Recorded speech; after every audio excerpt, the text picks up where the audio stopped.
আসসালামু আলাইকুম। হ্যালো বন্ধুরা, আপনি কি পাসপোর্ট করতে যাচ্ছেন অথবা পাসপোর্ট বিষয়ে জানতে যাচ্ছেন? তাহলে এই ভিডিওটা আপনার জন্য।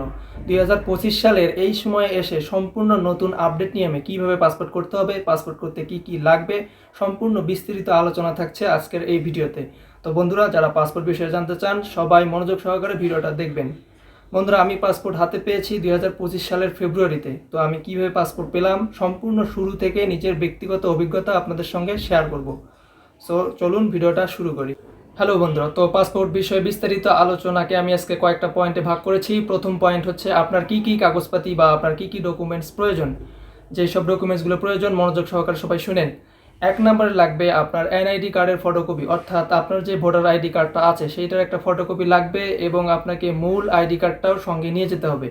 দুই নম্বরে লাগবে আপনার পিতা এবং মাতা উভয়েরই এনআইডি কার্ডের ফটোকপি।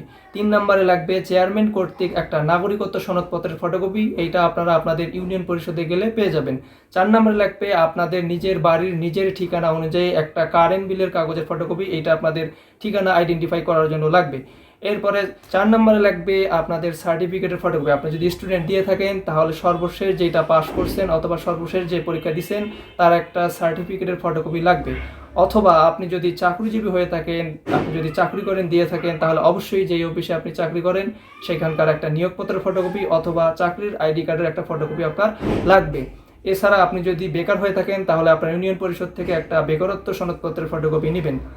আর আপনি যদি বিবাহিত হয়ে থাকেন তাহলে অবশ্যই আপনাকে বৈবাহিক সার্টিফিকেটের একটা ফটোকপি লাগবে। আর আপনি যদি বিবাহিত না হয়ে থাকেন তাহলে ইউনিয়ন পরিষদ থেকে একটা অবিবাহিত চারিত্রিক সার্টিফিকেট আপনারা নিয়ে নেবেন।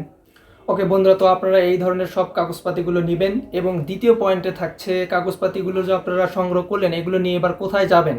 বন্ধুরা, সর্বপ্রথম এই কাগজপত্রগুলো নিয়ে আপনারা যাবেন যে কোনো কম্পিউটারের দোকানে। আপনারা চাইলে নিজেরাও করতে পারেন আপনাদের ফোনে কিংবা আপনাদের কম্পিউটারে।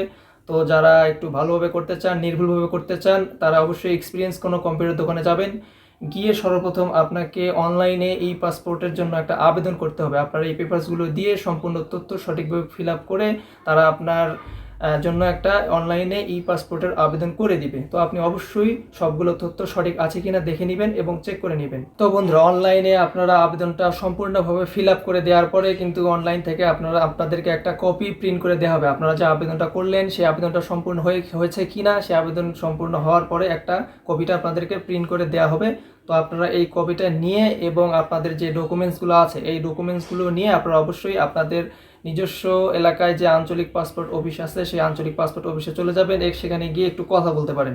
দেন কথা বলার পরে তারা আপনাকে অবশ্যই বলবে যে আপনি ব্যাংকে টাকা জমা দিয়ে আসেন বা চালান নিয়ে আসেন। সেক্ষেত্রে তাদের সঙ্গে একটু কথা বলার পরে তাদের যদি আশেপাশে কোনো ব্যাংক থাকে তাহলে আপনার সেই ব্যাংকে গিয়ে টাকা জমা দিতে হবে। আর যদি আশেপাশে কোনো ব্যাংক না থাকে, যেইখানে আর কি ব্যাংক থাকবে সেইখানে গিয়ে আপনাদেরকে কিন্তু টাকা জমা দিতে হবে এবং টাকা জমা দেওয়ার পর ব্যাংক থেকে আপনাদেরকে একটা চালান রসিদ দিবে, সেটা কিন্তু আপনাদের লাগবে। তো এবার আসি পাসপোর্ট করতে কত টাকা লাগে।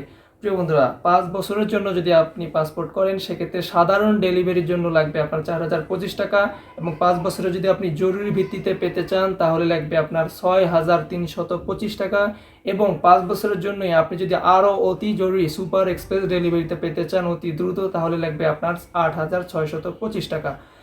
তো তারপরে আপনি ব্যাংকে এই টাকা জমা দেওয়ার পর এবং ব্যাংক থেকে আপনাকে একটা চালান দিবে, সেই চালানটা নিয়ে এবং আপনার যে কাগজপাতিগুলো আমি আগে বলেছি সেই কাগজপত্রগুলো নিয়ে আপনি চলে যাবেন আপনার আঞ্চলিক পাসপোর্ট অফিসে। গিয়ে সেখানে গিয়ে লম্বা সিরিয়াল থাকবে, লাইন থাকবে, সেই লাইনে আপনি দাঁড়াবেন।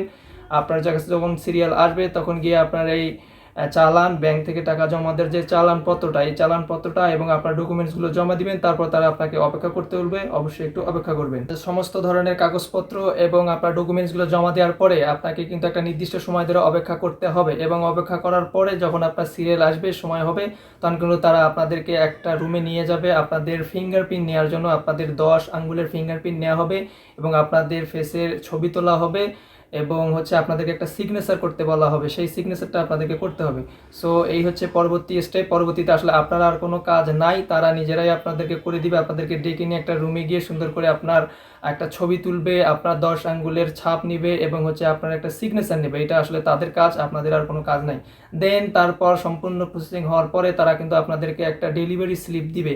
সো ওই ডেলিভারি স্লিপে কিন্তু ডেটটা দেওয়া থাকবে যে আপনি কবে পাসপোর্টটা ডেলিভারি পাচ্ছেন। তো তারপরে আপনারা ডেলিভারি স্লিপটা নিয়ে চলে আসবেন, আপনাদের কাজ টোটালি শেষ, আর কোনো কাজ নাই।